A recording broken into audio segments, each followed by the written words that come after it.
wait, wrong theme song. Call her, beep her, if you want to reach her. Kim Possible is a show cemented into the hearts of many children growing up in the early to mid-2000s. Created by Bob Schooley and Mark McCorkle, Buzz Lightyear of Star Command and Penguins of Madagascar, the animated series fame, the show did wonders to bridge the gender gap in television long before Lauren Foss got onto the pony scene. An action comedy that appealed to all, young and old. It's no wonder many of us still remember this basic average girl fondly today. I like to think it's, in part, to Kim Possible's main arch nemesis. Alright y'all, it's time to talk about Draken and Shigo.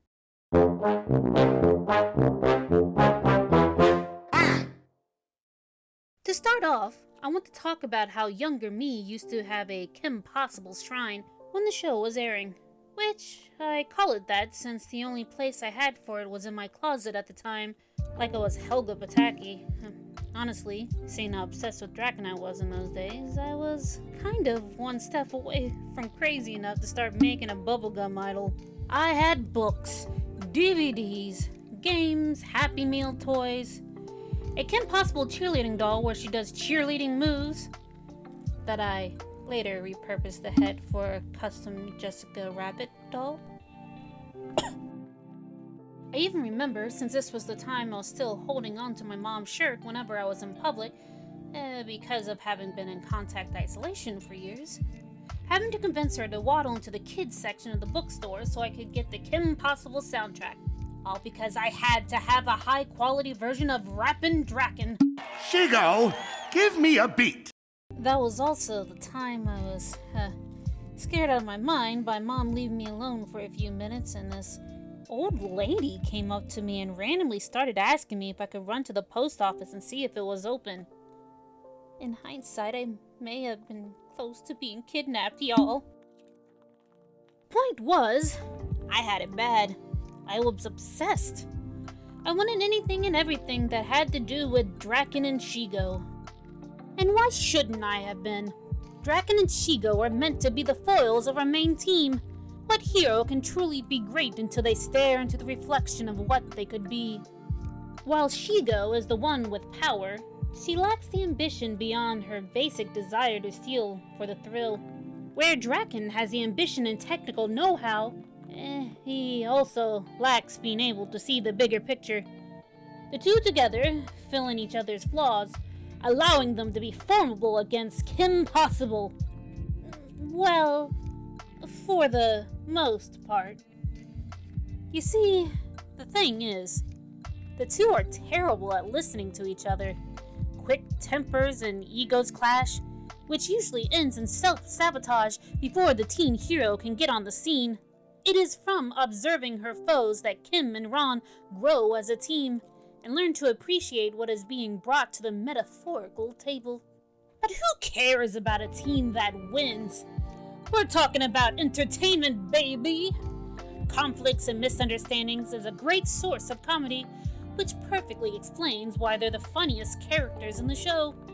The moment you see Draken in his element of stereotypical mad scientist theatrics, you just know Shigo has a sassy comment to shatter his resolve.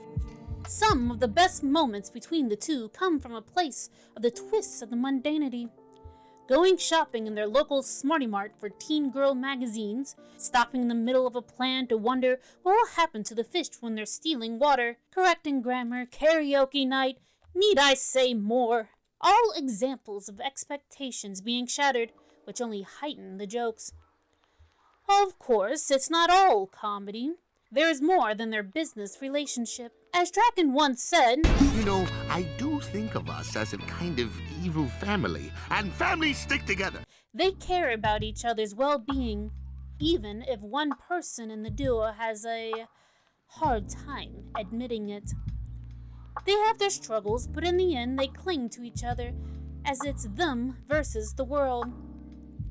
After all, Shigo gets Iceland. No Iceland for you! Quick random side note. Did you know in the original Pitch Bible, Draken was supposed to be more of an evil CEO? Like Lex Luthor sort of evil? Though I imagine the joke would still be that he sucks at it, considering he has to worry about pleasing shareholders. That's actually really neat that the movie from the end of season 3 brought it all back with Draken taking over Bueno Nacho. Blue Boy out here living his dream. Look at him go. Aw, yeah. Was that a serious suggestion, or are you mocking me? As for Shigo...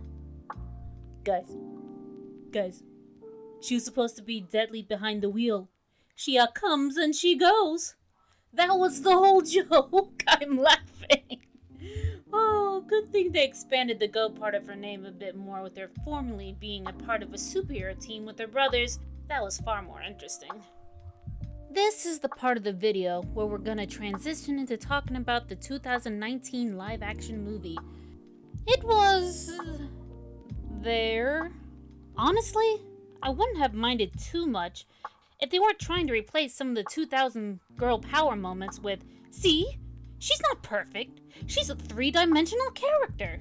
I also felt having Kim's mom and grandma be excellent in martial arts takes away from the appeal that Kim was just a cheerleader who got thrown into martial arts because of being similar. Fighting was Kim's thing.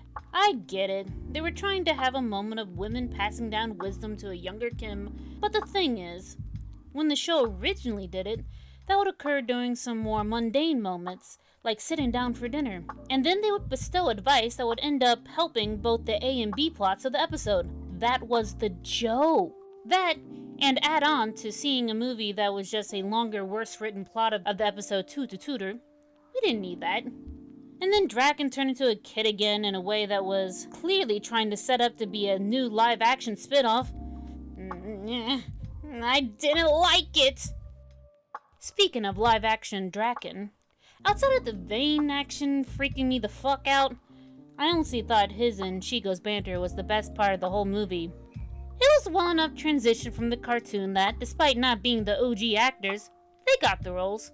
I laughed at a few jokes. They were fine. Would have honestly been okay just chilling with them the whole time. I enjoyed the bits that allude to the android girl being Draken and Shigo's daughter, as well as exploring more of the family dynamic. We really just became married with children up in here. She gets this from you. We're getting towards the end of this video, so let's summarize with some final thoughts. How about you guys tell me what you think down in the comments below? Did you grow up with the show? Did you like it? Who are your favorite characters, and did you have any pairings you liked to ship? Release the dirt, yo! Over the years, I shipped quite a few, some problematic that I don't really stand by anymore. We were all 14 once, what the hey?